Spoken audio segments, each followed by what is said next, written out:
বন্ধুরা,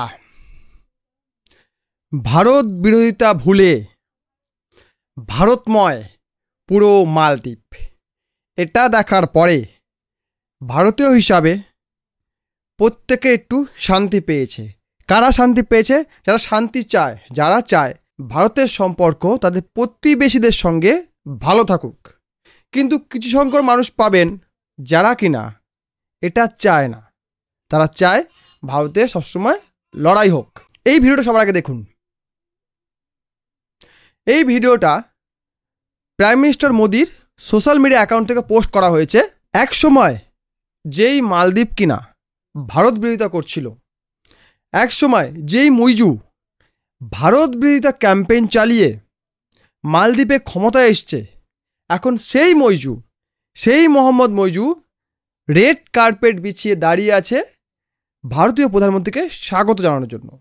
কয়েক বছর আগে অর্থাৎ 2023 সালে নভেম্বর মাসে মইজু যখন মালদ্বীপের প্রেসিডেন্ট নির্বাচিত হলেন, তার আগে উনি যখন ইলেকশন ক্যাম্পেইন করছিলেন, ওই সময় উনি ভারত বিরোধিতা ক্যাম্পেইন শুরু করেন। 6 লক্ষের দেশ মালদ্বীপ, মাত্র 6 লক্ষ জনসংখ্যা। সেই 6 লক্ষের মধ্যে ভোটার সংখ্যা আপনি বুঝে নিন। তাদের মাঝখানে এই ভারত বিরোধিতা এজেন্ডা চালিয়ে উনি ক্ষমতায় এলেন। ক্ষমতায় আসার পরে যথারীতি মুইজু ভারতের বিরোধী শক্তিগুলোর সাথে গিয়ে জোট বাঁধা শুরু করলেন, যেমন পাকিস্তান, চীন, এদের সাথে আলাপ শুরু করলেন। কিন্তু মালদ্বীপের যে 80 জন ভারতীয় সেনা ছিলেন, তাদেরকে ওখানে তাড়ানোর জন্য উঠে পড়ে লাগলেন এবং অবশ্যই তাড়িয়ে ছাড়লেন। তারপর মালদ্বীপের এই ভারত বিরোধিতার জবাবে ভারতীয়রাও মালদ্বীপকে একটু শিক্ষা দেওয়ার কথা ভাবলেন। বেশি কিছু নয়, মালদ্বীপের তো ইকোনমি ডিপেন্ড করছে ট্যুরিজমের ওপর। সেই ট্যুরিজমের সেকেন্ড পজিশনে আসে ভারতীয়রা। সবচেয়ে বেশি ট্যুরিস্ট যায় চায়না থেকে, সেকেন্ড নম্বরে থাকে ভারতীয়রা। সেই ভারতীয় ট্যুরিস্টটা মালদ্বীপকে বর্জন করা শুরু করলো। শুধু তাই নয়, মালদ্বীপের মানুষ যেই খাবার খায়, মেডিসিন নেয়, যা কিছু প্রয়োজন তাদের জীবনে হয়, তার ম্যাক্সিমামটাই ভারত থেকে, জায়গা ভারত থেকে কাছে হয়, সুবিধা হয়। চায়না থেকে এলে অনেক পথ ঘুরে আসতে হবে, লজিস্টিক খরচ বেড়ে যাবে, সেই কারণে ভারত থেকে নিতে তাদের সুবিধা হয়। কিন্তু ভারত কি করলো, এইসব জিনিসগুলোকে একটু আটকে দিল, আটোসাটো করে দিল, যে তুমি ভারত বিরোধিতা করছো, খুব ভালো, আমরাও সেরকম একটু অ্যাকশন নিচ্ছি, দেখা যাক কী হয়। তখন মইজু তার দেশে বিপাকে পড়ে গেল। তাদের বিরোধী যারা ছিল, মানে এর আগে যে সরকার ছিল সে ভারতপন্থী ছিল, মানে প্রো ইন্ডিয়া ছিল। আমরা দেখলাম সংসদ, মানে মালদ্বীপের সংসদ ভবন রয়েছে, সেখানে মারামারি লেগে গেল, বিরোধীর সঙ্গে রুলিং পার্টি মারামারি লেগে গেল। কি নিয়ে? না তুমি ভারতকে খেপিয়ে তুলেছ, তাই আমাদের দেশের লোক মরতে বসেছে। এছাড়াও মুইজু দেখলেন বিপদের সময় চীন কিন্তু পাশে আসছে না, চীনকে আমরা পাচ্ছি না, টার্কিকে আমরা পাচ্ছি না, ভারত বিরোধী কোনো শক্তিকে আমরা পাচ্ছি না, তাহলে ভারত বিরোধী লাভ কী? তখন উনি বুঝে গেলেন যে ভারত বিরোধিতা করে লাভ নেই, নিজে পায়ে নিজে কুড়োল মারার সমান হবে। তাই তিনি ধীরে ধীরে ভারতের দিকে ঝুঁকতে শুরু করলেন। এবং শেষমেশ 2024 সালে যখন প্রধানমন্ত্রী মোদি পুনরায় শপথ নিলেন, ওই সময় ওনাকে ডাকা হলো, উনি এসেছিলেন অ্যাজ এ গেস্ট। এবং তারই পর আমরা দেখতে পাচ্ছি আজকে 26শে জুলাই মালদ্বীপের স্বাধীনতা দিবস। এই স্বাধীনতা দিবসে মালদ্বীপের চিফ গেস্ট ভারতের প্রধানমন্ত্রী। এই যে সিনারিওটা আপনাকে এতক্ষণ বললাম, এই ছবিটা কয়েক বছর পরে বা বছর খানেক পরে হয়তো বাংলাদেশ থেকে আমরা দেখতে পাবো।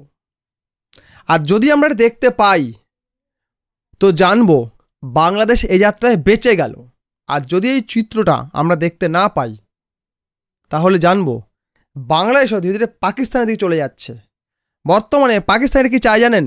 ভারতের সঙ্গে সুসম্পর্ক। পাকিস্তানি না, পাকিস্তানি নাগরিকরা, তারা চাইছে ভারতের সঙ্গে সুসম্পর্ক।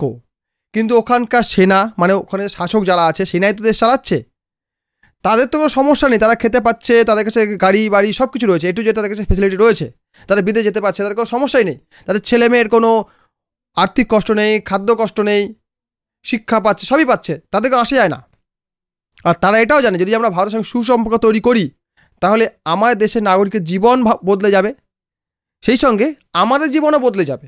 মানে আমরা এই যে লুটে পুটে খাচ্ছি, এটা আর খেতে পারবো না। সেই কারণে পাকিস্তান কিন্তু ভারতের সঙ্গে সম্পর্ক উন্নতি করে না। অপরদিকে বাংলাদেশ, যারা এতদিন সুন্দরভাবে চলছিল, বাংলাদেশের যে প্রধানমন্ত্রী ছিলেন এতদিন যে ছিলেন শেখ হাসিনা, উনি দেশটা সুন্দর গুছিয়ে দিয়েছিলেন যে তোমরা এই কাজগুলো করবে, তোমরা সুন্দর একটা জীবন পাবে। দেশে মেট্রো স্টেশন থেকে আরম্ভ করে দেশে পারমাণবিক বিদ্যুৎ কেন্দ্র সব কিছু উনি তৈরি করছিলেন ধীরে ধীরে, স্টেপ বাই স্টেপ। কিন্তু এটা সহ্য হচ্ছিল না বাংলাদেশের শত্রুদের।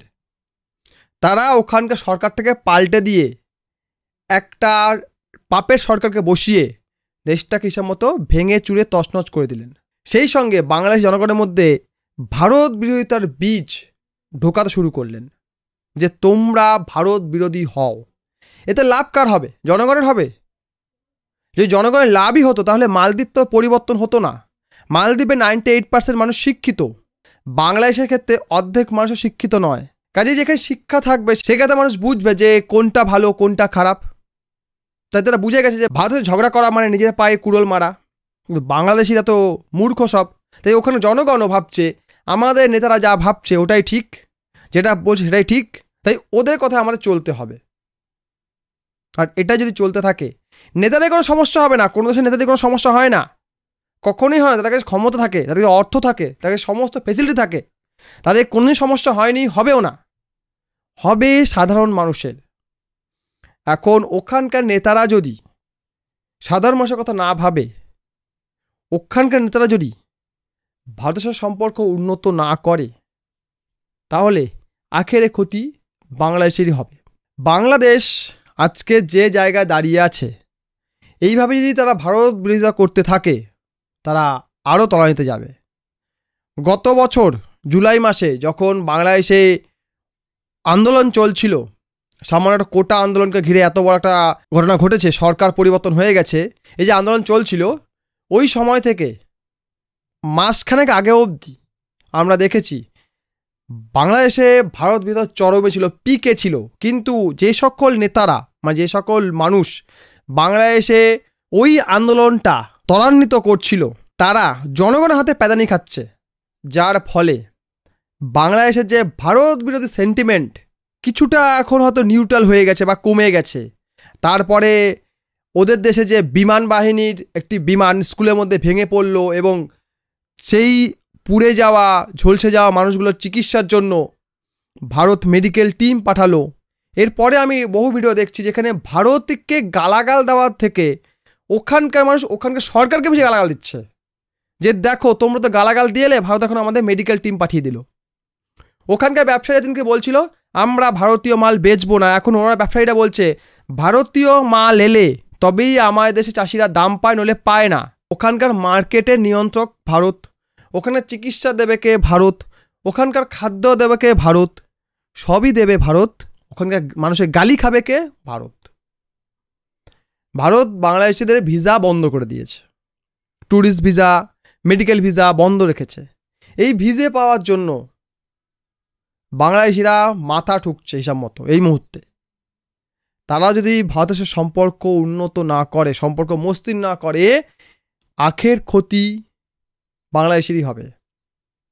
মাত্র কয়েকদিন আগে মানে মালদ্বীপ যাওয়ার আগে প্রাইম মিনিস্টার মোদি ব্রিটেন গিয়েছিলেন, ইংল্যান্ড গিয়েছিলেন।